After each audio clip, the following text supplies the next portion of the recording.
Hello and welcome to all. So in today's video we are going to discuss CSAT और CSAT की क्या strategy हो सकती है हो क्यों देखो I have consecutively cleared 4 times CSAT और with ease I have cleared it. तो मेरा एक पर्टिकुलर स्ट्रैटेजी था in order to clear this CSAT and second जो रिसेंट पैटर्न है 2022, 23, 2024, 25 का उस हिसाब से CSAT की हमारी क्या स्ट्रैटेजी होनी चाहिए ये हम डिस्कस करने वाले हैं. ओके जब भी हम CSAT एज अ पेपर के बारे में सोचते हैं ना तो most of us are very afraid of this paper या कुछ लोगों को लगता है कि नहीं ये तो बस क्वालिफाइंग पेपर है. क्वालिफाइंग मतलब क्या है कि we just need to get maybe 66 marks 33% marks in this out of 200 बस 33% मार्क्स लाने हैं तो क्वालिफाइंग पेपर है. But let's try to understand CSAT is no more a qualifying paper. इसको मैं कह सकता हूं कि ये एलिमिनेटर है. क्यों? Because there are thousands of aspirant who flunk CSAT और those aspirants who are from engineering background जो मैथ्स बैकग्राउंड से है जो बाकी बैकग्राउंड से भी अगर आप कह सकते हो कैट जिसने दिया even those aspirants find it very difficult. तो ऐसे केस में एक मिनिमम एफर्ट में हम कैसे CSAT को क्लियर कर सकते हैं इसको हमें देखना है. देखो एफर्ट तो आपको लेना पड़ेगा. ऐसा नहीं है मिनिमम एफर्ट मतलब बस जो आपको यूट्यूब पर बताया जाता है ना बस ये कर लो हो जाएगा. ऐसा नहीं. एफर्ट्स तो आपको लेना पड़ेगा. But as a UPSC aspirant जिसको जीएस भी पढ़ना है उसको CSAT मिनिमम एफर्ट में हम कैसे करवा सकते हैं इसको सबसे पहले हमें देखना है. Okay so let's see that particular strategy. This strategy if you take efforts ज्यादा तो नहीं लेकिन एक प्रोफेशनल एस्पिरेंट्स की तरह अगर उसको आप अप्रोच करते हो CSAT को तो मैं कह सकता हूं कि एक 90 प्लस मार्क्स का हमारा जो टारगेट है आप कंप्लीट कर सकते हो. अगर 90 प्लस मार्क्स का टारगेट आप रखते हो तो एनीवेज 70-75 मार्क्स तो आपको आ ही सकते हैं और आप CSAT इजीली क्वालिफाई कर सकते हैं. ओके चलो लेट्स सी दिस नाउ. इसको हम सबसे पहले देखते हैं. अब यहाँ बेसिक एक पैटर्न CSAT का देखते हैं then we will move on to the strategy over. अब आपको पता है कि CSAT का जो क्वेश्चन पेपर होता है 200 मार्क्स का होता है. हर क्वेश्चन को 33 मतलब आप कह सकते हो हर क्वेश्चन को 2.5 मार्क्स होते हैं. तो टोटल 80 क्वेश्चंस है. 80 क्वेश्चंस 2.5 मार्क्स है. ओके तो टोटल ये 200 हो जाते हैं. But you don't have to get 200 marks या 110 20 मार्क्स. आपको चाहिए कितने मिनिमम 33% मार्क्स जिसके लिए आपको 66 मार्क्स चाहिए. तो थियोरेटिकली अगर देखा जाए तो अगर मैं 27 क्वेश्चंस भी सॉल्व करता हूं तो भी 27 इंटू 2.5 मेरे यहाँ पे 67.5 मार्क्स बनते हैं जो कि 66 के ऊपर है 33% के ऊपर है. तो I can qualify CSAT but it is very easy. It is easier said than done right. You know this I know this. ऐसा कहना काफी इजी है और शायद it was easier if you are appearing this prelims in 2016 maybe 14 15 easier था. But current pattern में अगर देखा जाए तो it is not that easy even to get this 67.5 या 27 करेक्ट. ओके तो इसको अब कैसे मिनिमम एफर्ट्स में अप्रोच करना है that's what we are going to see over here. Okay अब हमारा टारगेट क्या होगा हमारी जो स्ट्रैटेजी में कि हमारे लिए जो ऑप्टिमल मैं कह सकता हूं अटेम्प्ट है वो हो सकता है 45.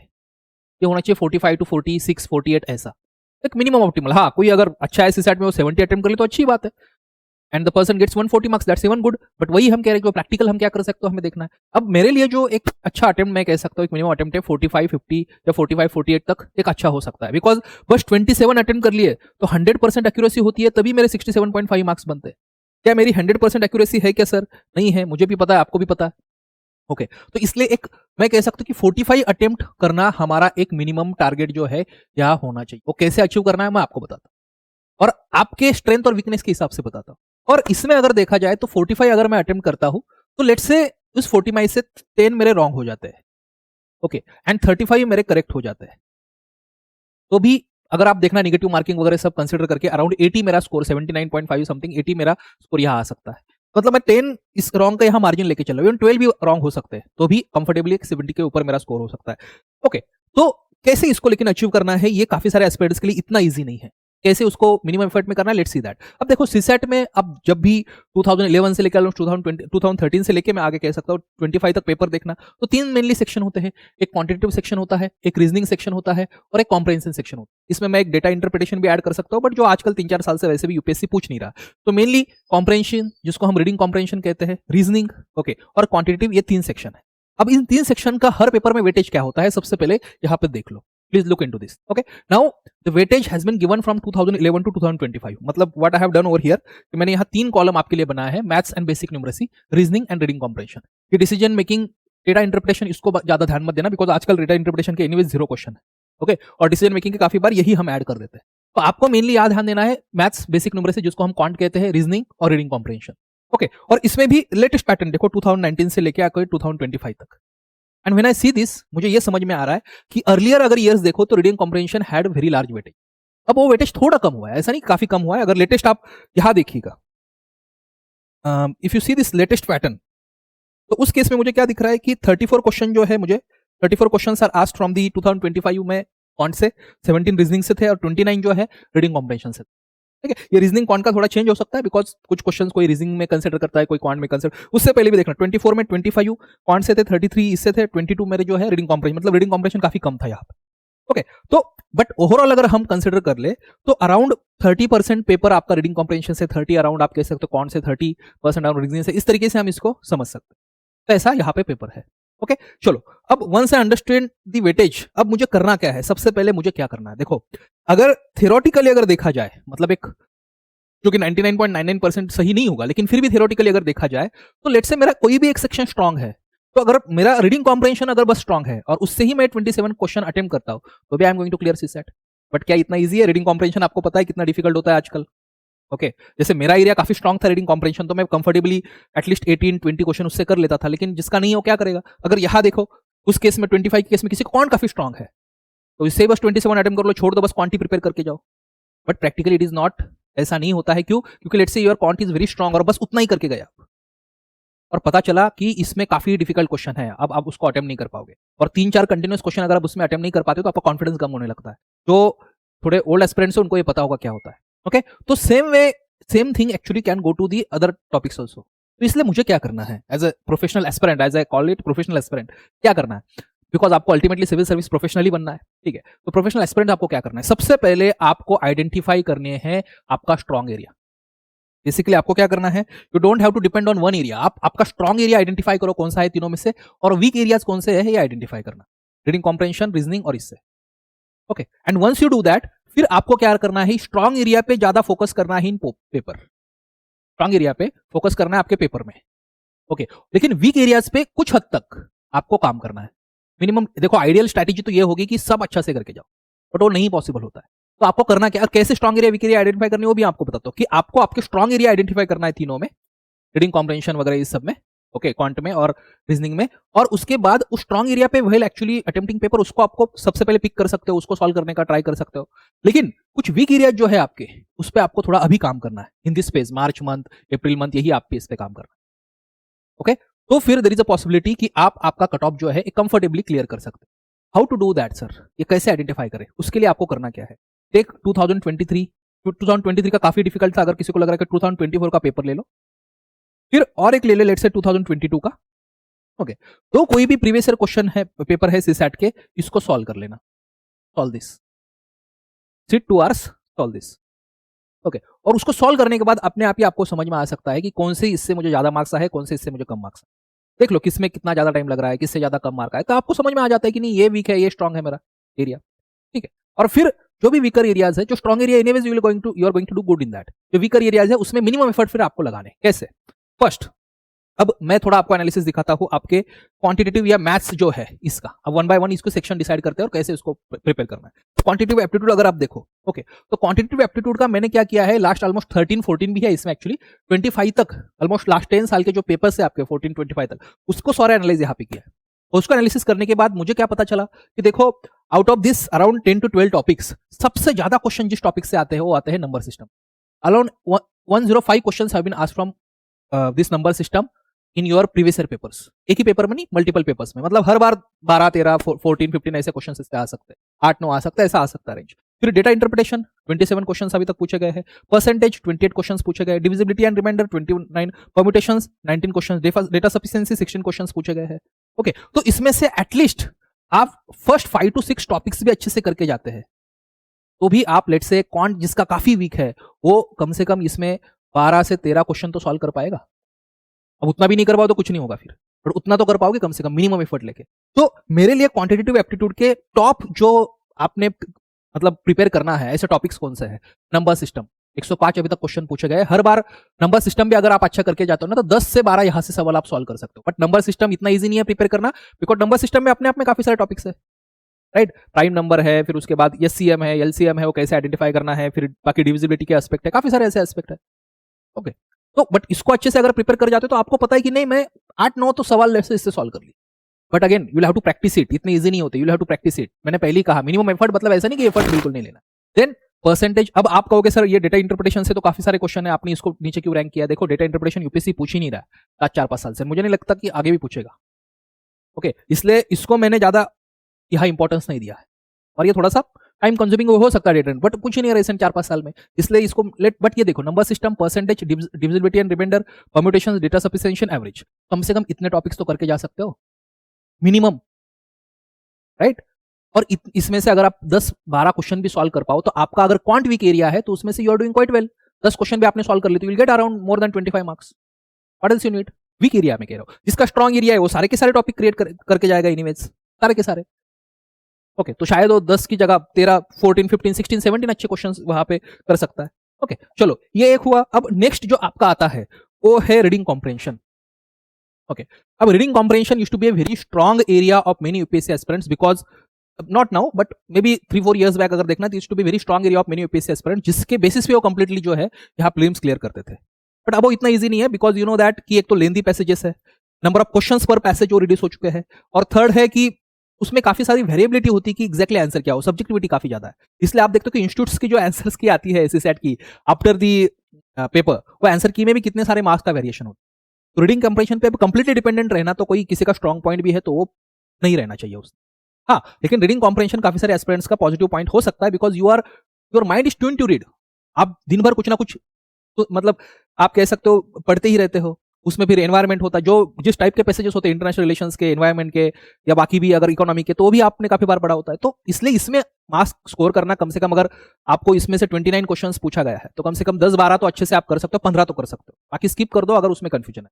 ओके, तो रीडिंग कॉम्प्रिहेंशन में अगर देखा जाए तो there are 4 types of questions that are asked nowadays.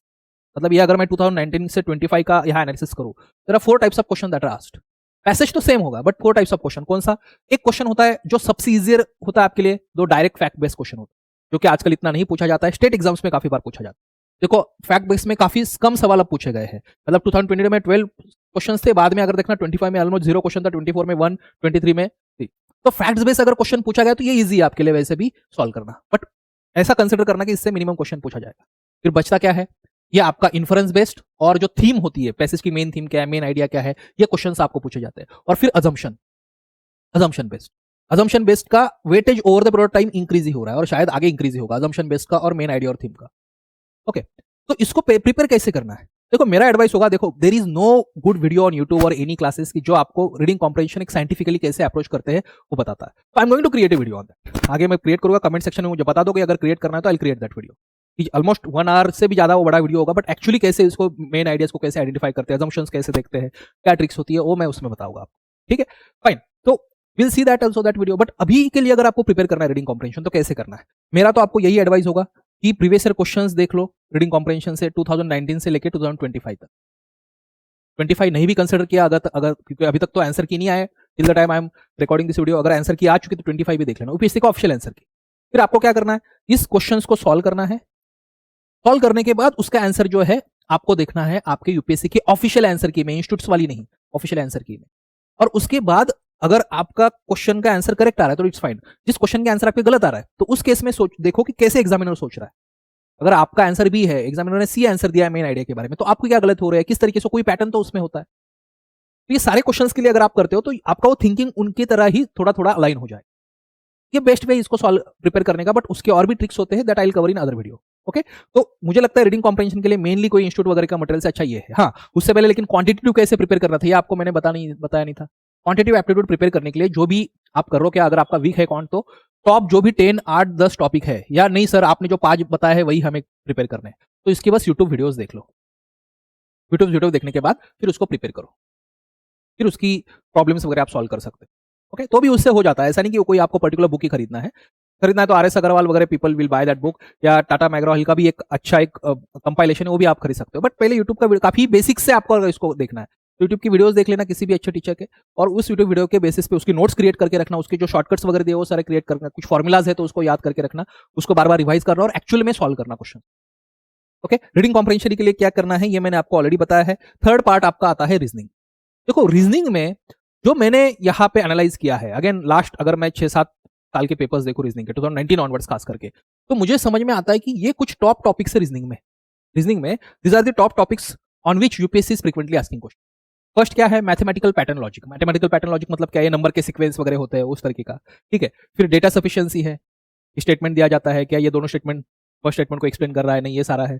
Okay, logical inference, statement conclusion के जो होते हैं, अरेंजमेंट के होते हैं questions, 3 4 friends and all that arrangement है, कोडिंग डिकोडिंग के है, मैथमेटिकल कुछ पैटर्न्स के क्वेश्चंस होते हैं। तो नहीं सॉरी, ये छोड़ दो, ये ऊपर ही है। तो ऐसे 5 ये टॉपिक है, इसको अगर प्रिपेयर करके जाते हो तो देयर इज अ पॉसिबिलिटी कि 10-12 क्वेश्चन तो आज से इससे हो जाता है। ओके, तो मिनिमम इसमें, और इसको प्रिपेयर कैसे करना है, same way, previous year questions देखना, नहीं अगर कोई समझ में आ रहा है तो उसकी यूट्यूब वीडियोस देखना, यूट्यूब वीडियोस देखने के बाद फिर उसको प्रैक्टिस करना, बेसिक से उसको प्रैक्टिस करने का। ओके, तो एक चीज आपको समझ में आ रही है कि अगर मैंने जो भी अभी तक आपको बताया, देखो व्हाट इज आवर स्ट्रेटेजी, आपका स्ट्रॉन्ग एरिया आइडेंटिफाई करो, उसको मैंने एम्फसाइज करना है पेपर में, जो वीक एरियाज है उसमें मिनिमम टॉपिक्स आपको प्रिपेयर करके जाना। ओके, और उस मिनिमम टॉपिक के बेसिस पे फिर आपको वहां पेपर सॉल्व करना है, बट मेक श्योर कि आपका प्रैक्टिस इसमें होना चाहिए। अगर प्रैक्टिस नहीं करते हो तो इसमें कुछ नहीं होगा, please try to understand this. Okay, तो एक बेसिक हमारा स्ट्रेटेजी वही है बेसिकली कि practice PYQ topic wise first, PYQ में अगर आपको काफी वीक एरिया है तो फिर यूट्यूब वीडियो उसके देख लेना उस वीक एरिया के, फिर और किन से 2019 से 25 तक, देन अटेम्प्ट द प्रैक्टिस, उसके बाद प्रैक्टिस टेस्ट आप अटेम्प्ट कर। ये बेसिक इसकी स्ट्रेटेजी होगी। इसमें बुक्स वगैरह करना है, कुछ एक्स्ट्रा ऐड करना है तो आप कर सकते हो, फाइन। और अब मैं I am going to create one more video on the CSAT, but not now, maybe in April month के एंड में वगैरह, जहां मैं एक्चुअल एग्जाम हॉल में क्या अप्रोच होना चाहिए पेपर सॉल्व करने का, ये आपको बताऊंगा। बिकॉज जो गैप होता है 3 इयर्स का, okay, between your this GS paper and CSAT paper, वो काफी क्रूशियल होता है। उसके बाद क्या करना है, वो गैप में क्या करना है, ये सारी मैं आपको चीजें बताऊं एक्चुअल एग्जाम हॉल में, जो मैंने यूज किया और it work for me and it can work for many other aspirant. Okay, but अभी के लिए एक शॉर्ट में बता दूं कि अगर आप प्रैक्टिस टेस्ट अभी दे रहे हो या एक्चुअल पेपर जब अटेम्प्ट करोगे तो आपकी स्ट्रैटेजी होनी चाहिए। मैंने उस स्ट्रैटेजी को दिया है no ego strategy. No ego strategy मतलब क्या है कि देखो, सबसे पहले तो when you will have paper with you, okay, उस पेपर को आपको बस just go through that paper, first 2 to 3 minutes में just go through that paper. Okay, फिर उसके बाद आपका जो भी स्ट्रॉन्ग सेक्शन है उस स्ट्रॉन्ग सेक्शन से स्टार्ट करना पेपर सॉल्व करना। लेट्स से किसी का कौन स्ट्रॉन्ग सेक्शन है तो उससे उसने स्टार्ट किया अपना पेपर सॉल्व करना। हाँ, बट ये मत करना कि एक ही बार सारे कौन के सॉल्व कर ले, एक ही बार सारे रीजनिंग के सॉल्व कर ले, नहीं, इससे क्या होता है ना, there is bit fatigue that you will have in your mind. तो उससे अच्छा है कि कौन के लेट से 4-5 क्वेश्चन मैंने सॉल्व कर लिया, फिर मैं रीजनिंग पे चला गया, फिर किसी पे चला गया, ऐसे आप कर सकते हो।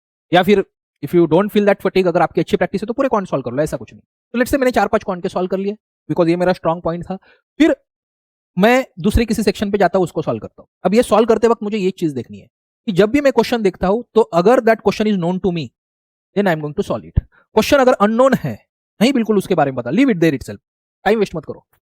मतलब स्टार्ट क्वेश्चन, मैंने क्वेश्चन नंबर 2 देखा, मुझे लगा ये मुझे पता नहीं है, क्वेश्चन नंबर 3 देखा, मुझे लगा मुझे बिल्कुल पता नहीं है, क्वेश्चन नंबर 4 देखता हूं, फिर लगता है कि नहीं मैंने शायद पहले सॉल्व किया, इस टाइप का सॉल्व करने का ट्राई करो, सॉल्व हुआ अच्छी बात है। अगर 2 मिनट से ज्यादा टाइम लग रहा है छोड़ो, आगे चलो।